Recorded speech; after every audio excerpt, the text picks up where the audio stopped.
جی میں یہ قریباً خلافت کا جو حضرت مفتی رابع کا وصال اور خلافت کا انتخاب اس سے قریباً 1.5 سال یا 2 سال پہلے میں نے خواب رویا دیکھی تھی۔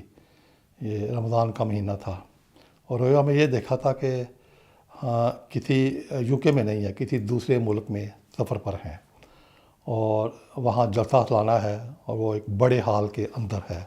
اور بہت بڑا جلسہ سالانہ ہے، یعنی کہ ہزاروں کی تعداد میں وہاں لوگ موجود ہیں، اسٹیج پہ مکمل تیاری ہے۔ تو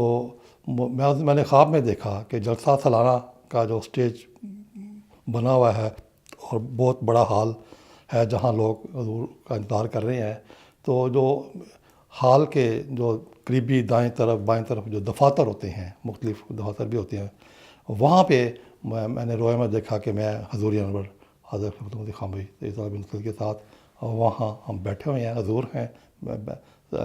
تشریف فرما ہے، حضور کے سامنے میں بیٹھا ہوا ہوں اور میں پوری دفتری ڈاک حضور کی خدمت میں پیش کر کے میں ہدایتیں دے رہا ہوں۔ اور جب یہ مکمل ہوتی ہے تو حضور فرماتے ہیں کہ اب وقت ہو گیا ہے، اب وہاں اب جلسہ گاہ میں جانا ہے۔ اس کے ساتھ ہی حضور اٹھتے ہیں، روانہ ہوتے ہیں اسٹیج پہ جانے کے لیے، تو میری آنکھ کھل جاتی ہے۔ تو اس میں ایک تو بہرحال اللہ تعالیٰ نے بڑا واضح بتا دیا تھا، یہ پونا گھنٹہ بیٹھ کے میں نے ڈاک بھی پیش کی، حالانکہ یہ تقریباً 1.5 2 سال پہلے کا واقعہ ہے۔